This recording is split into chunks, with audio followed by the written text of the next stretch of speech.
సాధారణంగా ఎవరైనా మనల్ని పరాభవించారు అంటే మనం చాలా బాధపడతాం కదా. కానీ 2026 ఉగాది మనందరికీ ఒక పరాభవాన్ని ప్రసాదించబోతుంది. ఏంటి, ఉగాది పండుగ గురించి ఇలా మాట్లాడుతున్నాను అని ఆశ్చర్యపోతున్నారా? 2026 మార్చి 19న మన జీవితాల్లోకి అడుగు పెట్టబోతున్న శ్రీ పరాభవ సంవత్సరం వెనుకున్న అసలు రహస్యం తెలిస్తే మీరు కూడా ఈ పరాభవం కోసమే ఎదురుచూస్తారు.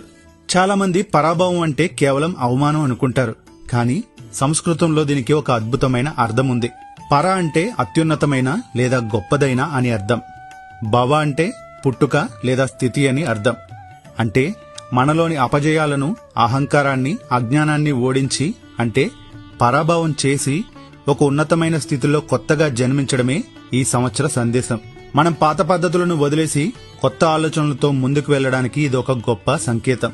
ఇక విశ్వావసు సంవత్సరంలో మనం ఎన్నో నేర్చుకున్నాం. కానీ ఈ కొత్త ఏడాది మనల్ని మనం మార్చుకోవాలని చెబుతుంది. ఉదాహరణకు, మనలో ఉన్న బద్ధకాన్ని పరాభవం చేస్తేనే కదా మనం సక్సెస్ వైపు అడుగులు వేస్తాం.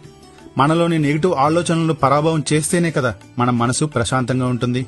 కాబట్టి ఈ పరాభవ సంవత్సరం మనకిచ్చే పెద్ద గిఫ్ట్ సెల్ఫ్ ట్రాన్స్ఫర్మేషన్. ఈ మార్పు ఎప్పుడూ తీపిగానే ఉండదు. అందుకే మనం ఉగాది పచ్చడిలో వేప పువ్వు చేదును కూడా కలుపుతాం.